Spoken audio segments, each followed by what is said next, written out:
Good morning, everyone! So for today's video, I will be talking about my thoughts on school as a social system.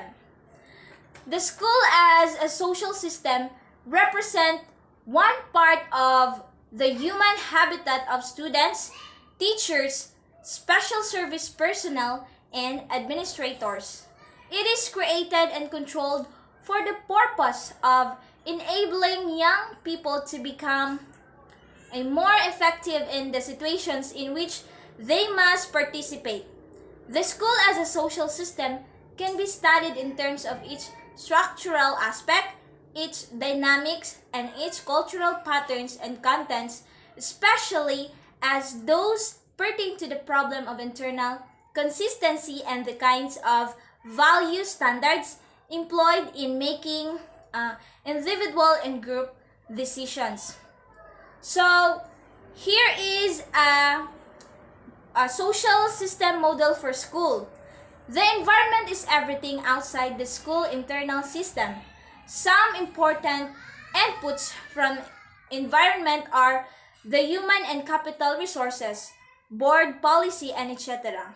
that influence the school's product or the outputs, student achievements, absenteeism, satisfactions, and the model is simplified because there is no way to can present all the important inputs, outputs, and internal elements of the transformational system. We have selected the major elements of the internal system structures as for its individual, culture, politics, and the teaching learning core. These critical elements of the systems as well as their interactions determine both behavior in the classrooms and the quality of outputs. In other words, there are 5 subsystems in operation: the structural, individual, cultural, political, and teaching learning systems. These systems interact with each other in many ways. System effectiveness is based on the congruence principle. The system is more effective as all interactions move toward congruence or a lack of conflict. For example, when there is minimum conflict among the structures, individuals, cultures, and politics as they interact with the teaching learning process, the system will be effective. To get a sense of the effectiveness of the school, administrators and the board often set specific goals and expectations for the school.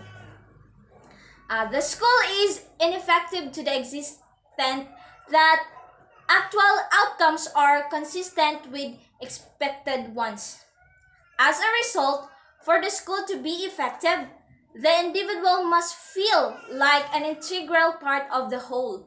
To be able to produce learning achievements, each individual member of the faculty must bring their values and positive behavior to interact with the other parts of the school's social system. By balancing each individual's goals within the school's missions, the school could be effective if the subgroups or what we'll call teamwork together towards a mutual school goals. Focusing on the vision and mission of the school as a whole is an integral part of the school's effectiveness. That's all for today.